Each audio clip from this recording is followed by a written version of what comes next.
With that down, let's move on and talk about this, shall we? You know, I just thought it'd be fun to kind of touch on this for a minute. You know, as every day that I wake up as a film fan, I'm often asking myself several questions. Like there are several burning questions I feel like we always have as film fans surrounding the movie industry and what's going on in the industry. And what can we, you know, see happening, not see happening, all that kind of stuff. So I thought it would be good for us today to take just a moment and take a look at what are the burning questions that we have coming up here in the world of movies. What are the 10 burning questions? I think this is something we can revisit every few weeks.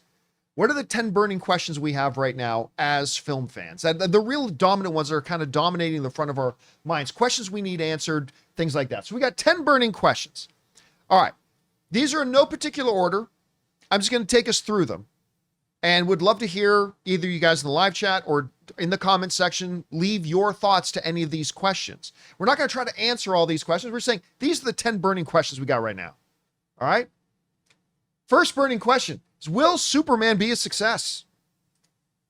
This is a huge thing in Hollywood right now. James Gunn is trying to relaunch the DC brand. Him and Peter Safran are trying to really reignite the entire comic book genre by having an actual valid and viable other comic book cinematic universe out there. And they're coming out of the gate with Superman. Again, I don't think Superman's going to be $1 billion film. I don't think it needs to be $1 billion film. Just like the first John Wick movie made what? What did we say the first John Wick movie made? Like $86 million or something? Yeah, I have to look at the first one. Like the first John Wick movie made very little money. But the thing is, because it was beloved, the next one made more money. And then the next one made more money. 86 million. That's how much the first John Wick movie made. And guess how much John Wick 4 made? Over 400 million, right? 440. What's that? 440. 440. It made basically 5 times as much as the first one. It's okay that Superman's not going to be $1 billion film. It's all about, think of it in terms of John Wick.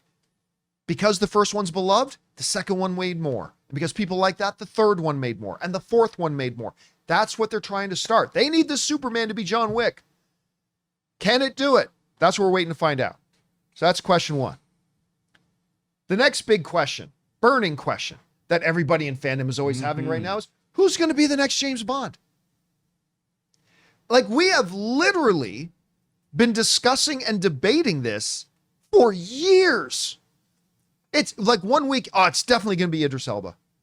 Another week, oh, it's definitely going to be Tom Hiddleston. The next week, oh, it's definitely going to be Ricky Tikki-Taki. After that, oh, it's definitely going to be Henry Cavill. It's just one of those things. And now that Amazon MGM actually has creative control over the character now, I expect, you know what? I wouldn't have been shocked had they told us who the new James Bond was at CinemaCon. I wasn't expecting it. I wasn't expecting it, but I wouldn't have been shocked if they did. So that's one of the big questions right now.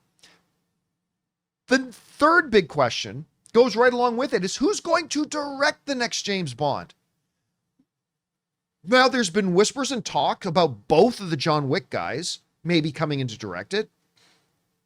There is a lot of speculation that Christopher Nolan could direct it. I think that's a pipe dream. I don't think that's actually going to happen. But could somebody like a Denis Villeneuve come in and direct it? Could Amazon decide we want to kick off this new era of Bond with the greatest filmmaker of all time, and they go and get Steven Spielberg to do it? He can do it. He's done great action before, mystery and intrigue and all that kind of stuff. Regardless, almost as big as the who's going to play James Bond question, the big question is who's going to direct? Yeah, because that's going to set the entire tone. Yeah. Now, here's the another big burning question. This is our fourth one. And it's not often that fans think a lot about the inner workings at the executive offices of studios. But this one is so big it spills out even into the fandom. Are the two heads of Warner Brothers Pictures, Mike DeLuca and Pam Abdy, who we just saw at CinemaCon. They were on stage, did a good job presenting the Warner Brothers presentation at CinemaCon. But the word is that they're going to be out. But what did Warner Brothers just have in theaters right now? Minecraft. And they've got Sinners coming out next week, which right now is still holding 100% rating on Rotten Tomatoes, with most of the major outlets having given their reviews. There's over 40 of them in right now, still holding 100%. Was there ever any truth to the fact that Mike DeLuca and Pam Abdi might be getting shown the door? And even if it was true, could a massive hit in Minecraft and a massive hit in Sinners maybe change that whole narrative? Could they stick around? Everybody's waiting around right now to find out if DeLuca and Abdi are going to be on there. All right. The fifth big question that a lot of film fans are having right now is, what the hell is going on with the Michael movie? They literally showed us like this 7-minute sizzle reel of it, not at CinemaCon that just happened, last year at CinemaCon. They showed it to us. They showed it. I mean, they just really started filming it, but they showed us like a 7-minute sizzle reel that, by the way, looked amazing and totally changed my narrative about, like, I wasn't really sure it was a good idea to do a Michael film. And then they showed us that sizzle at CinemaCon last year. And I was like, holy crap, this could be really good. This could be really good. But then delays, all the speculation about the big mistake that the estate of Michael Jackson made, leaving out this clause in a settlement saying you couldn't use this family in any future story, and they failed to tell the filmmakers that. Now all this kind of stuff's going on. And by the way, there's some other talk about Michael, which we will address a little bit later in the show, but that's one of the big questions going on, is what's going on with Michael. Guys, we want to take a second to thank a sponsor of today's video, Hungryroot. Okay, so I'm sure you guys can all relate to this. Spring hits and suddenly life goes from like 0 to 100. Busy season is officially in full swing over here. And honestly, who's got time to go grocery shopping? That's where Hungryroot comes in. See, because Hungryroot is like having your own personal shopper. I told them my goals and they started curating groceries for me that actually fit my life. Be it smoothies, snacks, salad kits, even ready to eat meals. All clean ingredients, no artificial junk. This week, I got the grilled turkey tenderloin with pesto grilled veggies, and it was amazing. And I got my usual protein-packed snacks. It's like they're learning my taste better than I even know myself. And the best part is, I don't have to waste time driving to the grocery store and wandering the aisles. That's time I can spend doing literally absolutely anything else. Guys, I love Hungryroot. Take advantage of this exclusive offer. For a limited time, get 40% off your first box, plus get a free item in every box for life. Go to hungryroot.com/Campea and use the code Campea. That's hungryroot.com/Campea, code Campea, to get 40% off your first box and a free item of your choice for life. hungryroot.com/Campea, code Campea. The sixth big question that's going on around the world of film fandom right now is, when are we getting Batman 2? Working on it, man. I mean, I think it was supposed to come out this year or something like that. It hasn't even started filming yet or anything like. Obviously, yesterday we talked about that there was some speculation going around that maybe one of the reasons for the holdups might be Matt Reeves' health. That maybe he's been under the weather, something happened to him. He needs to get, fully up back to 100% before he makes it. By the way, I've heard from some people that are suggesting to me that it wasn't necessarily Matt Reeves who might be under the weather, but somebody close to him. So, I mean, I don't know what's going on there, but still, it leaves the big burning question. Everybody's been asking. Guys, if you don't believe it, almost every day, when I look through all the messages that come into me, there's a question about what's going on with Batman 2. And so that's been one of the big things going on. All right. Sticking on the theme of Batman, the seventh big question, burning question going on in the world of film fandom right now is, who's going to be James Gunn's Batman? Well, I mean, Robert Pattinson is James Gunn's Batman because James Gunn is the head of the studio and this is their studio film. But what I mean, who's going to be the DCU's Batman? Right? We're wondering, when is the second Mattverse Batman coming with Robert Pattinson? But one of the big questions everybody asking, okay, we know that, and Pattinson's awesome in the role. Who is going to be the DCU Batman? We've had some theories. I think... what's Alan's last name? Who's Reacher again? Richmond? Richmond, yeah. Richmond? Yeah. I mean, I think he would be great in the role. The guy who is right now, who's in 1923 and is one of the stars of Drop, I forget the actor's name. You know what? I just saw an article with him saying it's been a lifelong dream of his to play Batman. He wouldn't be a bad. Brandon Skellner? Yes, that sounds right. Skellner? Yeah. I'll tell you what, after watching him in 1923 and watching him in Drop, he wouldn't be my first pick, but you know what? If they announced him tomorrow as the DCU's Batman, I'd be like, yeah, I'd be on board with it. I could see it. So, yeah, excellent. It's a big question that everybody's wondering about right now. So that's the seventh one. All right. The eighth big question. Again, this is more of an industry thing, but it's something that has huge implications on fans. Are we going to get an industry standard 45-day window? This is, I think, maybe the most important issue facing the movie industry right now.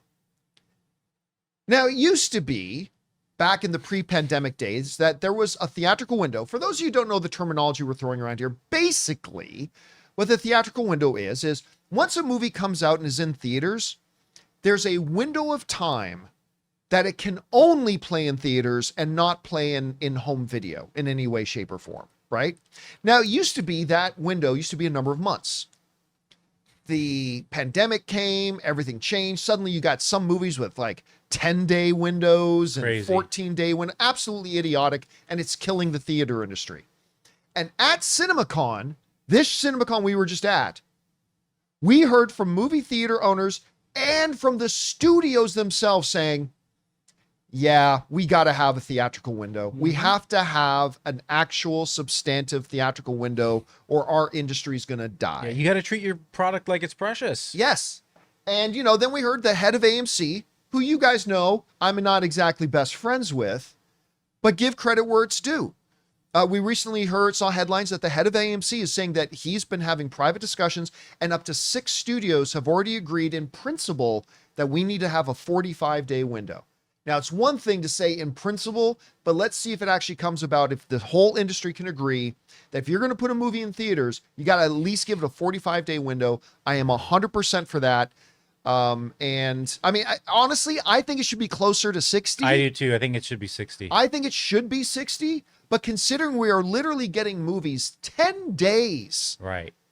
and 2 weeks, I'll take 45. I think 45 is a compromise, but compromise is how advancement happens. So if they can make that 45, I think it'll be good. All right. The ninth question that all film fans have burning in their skulls right now is Star Wars ever going to get its act together? Guys, it's been 6 years. Yeah, it's been. We're getting on 6 years Yeah. since we've had a theatrical Star Wars movie. And the next one that we know is coming out is just an extension of the TV show. Now, don't get me wrong. I'm looking forward to Mandalorian. I am. I like Mandalorian. I didn't like season 3 very much, but still, overall, I really like Mandalorian. But we haven't had a Star Wars theatrical event in going on 6 years. Although, to be fair, 90s me is like, you guys have only waited 6 years? I'm like, Yes, well, those are during the days when we never thought we were getting more Star Wars films. But we've got an up and active Lucasfilm, and the nitwits steering the boat over there haven't been able to put out a theatrical film in 6 years. And the only one that we know, I mean, yeah, there's all this talk about a Rey movie, but that's been put into doubt. I mean, it could still very well still happen, absolutely, but that's been put into doubt. Who's the guy who directed Wolverine? Sean Levy. There's movement on that. Sean Levy. No, well, the Sean Levy one, but again, nothing concrete. Yeah.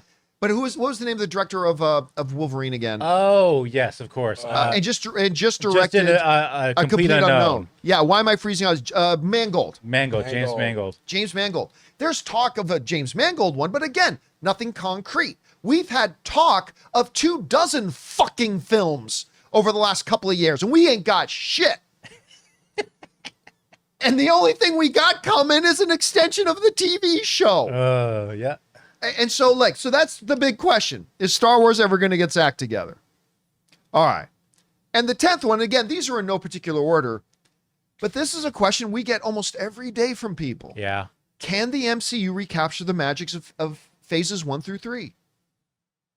Because listen, I'm an MCU fan, but over the past couple of years, I've had a bunch of people start accusing me of being a Marvel hater. And I'm not. There's a number of Marvel things that have come out in the last number of years that I've really quite enjoyed a lot. Yeah. But the reality is, their batting average has gone down, man. Ever since Endgame, the batting average has gone down. They've still hit a couple of home runs, but they're also striking out a lot. More than we're used to. Can they recapture that magic of phases 1, 2, and 3, where we just expected every single Marvel movie coming out was going to be a banger? And we were excited. This is the way I've put it before, Jonathan. In phases 1 through 3, from Iron Man to Endgame, Yeah. every time a new Marvel movie was coming out, we expected it to be great. Even if okay? we had the few trips here and there, we Yeah. still were like, let's do this. But the batting average is so high yeah. that up until Endgame, when a new MCU movie is coming out, we expected it to be great. Ever since then, when a new Marvel project comes out, we hope it'll be good. Yeah. We expect it to be mediocre. We hope it'll be good. Yeah, no, we have gone from expecting it to be great to hoping it'll Yeah. be good. Can they recapture that? Now, Kevin Feige is back in charge again after having all of his power stripped away from him by Bob Chapek. Daredevil has been fantastic. I'm loving it. I'm loving it. We've got Thunderbolts coming. It looks great. Got high hopes for Fantastic Four. But that's the question, is can Marvel recapture that magic? Can they get us back to the point where we just expect it to be great? Mm-hmm. Maybe they can. Maybe they can't. And guys, those are the 10 burning questions right now that we've got surrounding the movie fandom and the movie world right now. We'll do another one of these in a couple of weeks when we bring up more questions that are burning with us right now.